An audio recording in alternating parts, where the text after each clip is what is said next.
Welcome to the Deep Dive. We're here to plunge into some really fascinating topics and pull out the key insights for you. Glad to be here. So today, I want you to just imagine this quiet, almost postcard-perfect town. Looks totally normal on the surface. Mm-hmm. But what if, that whole town is basically a master of disguise, hiding this huge reality-bending secret?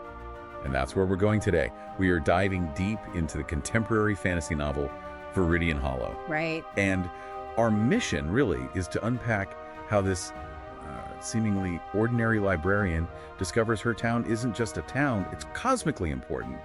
And maybe more importantly, how she finds her own hidden power. Yeah, we'll get into some big themes too. Destiny, empathy, what power really means. Definitely. Okay, so let's set the scene a bit. Veridian Hollow, it's not just quaint, it's secretly hiding this incredibly powerful thing called the temporal seal. And this isn't like ancient runes or anything. It's Yeah. actually super advanced tech. Yeah.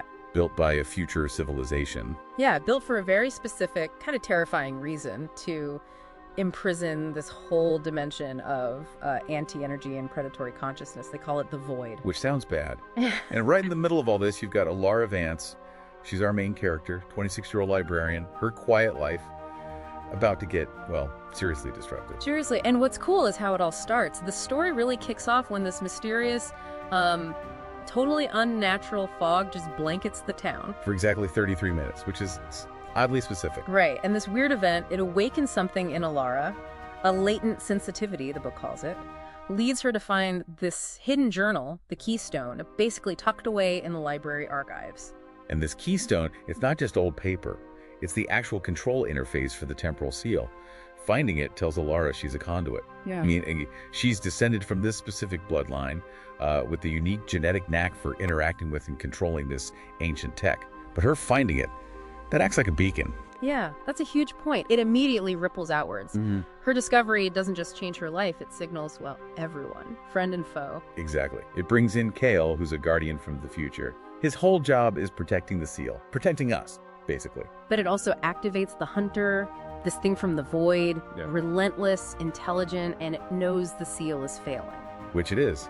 The seal is failing, and reality itself is starting to kind of unravel. You get these bizarre glitches in time and space. The danger feels really immediate. And that leads us to one of the core ideas, I think, Alara's journey. It tells us something profound about power. Her conduit ability, it's not brute force. It's tied to her will, her emotions, especially this fierce protective instinct she develops. Which is a sharp contrast to Julian Vance. He's the human antagonist, sees the seal purely as a tool for ultimate power. His birthright, he thinks. And this clash comes to a head in this thing called the trial of succession. But here's the twist, right? Alara wins, but not by being stronger in a physical sense. No, not at all. She wins through empathy, through her understanding of stories, actually.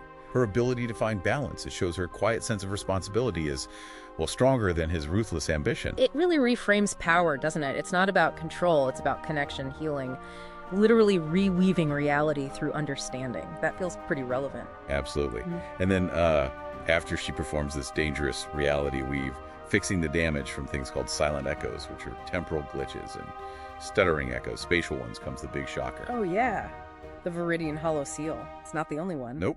It's just one node in this huge global network of seals. So boom, her personal town struggle, suddenly it's part of this massive ancient war. And there's a new big bad, the Warden of Chains, an ancient, almost godlike being of pure, absolute order. And their goal, Control the entire network. Yep. And impose order by basically silencing all chaotic life, which is, most life. The stakes just skyrocket. wow. So how does this personal story manage to carry that cosmic weight? Well, the narrative keeps exploring these core themes, the nature of power domination versus healing, legacy and inheritance. Alara has to accept her family's whole history, and the bond she forms with Kale, the reciprocity and sacrifice there, that's the emotional heart. And ultimately it comes back to her being a librarian, doesn't it? The power of stories, that's her real weapon. Exactly. She wins not by overpowering enemies, but by understanding their narrative, their story, and essentially writing a better outcome for her world. It's quite profound. She goes from quiet librarian to this powerful protector, ready for a global mission. An incredible transformation. So as you think about Alara stepping onto this bigger stage, maybe ask yourself, what does it really mean to be a guardian? especially when you're facing not just chaos, but this overwhelming force of pure, absolute order. And how do those deeply human things like empathy, like stories, how do they stand a chance? Something to definitely think about.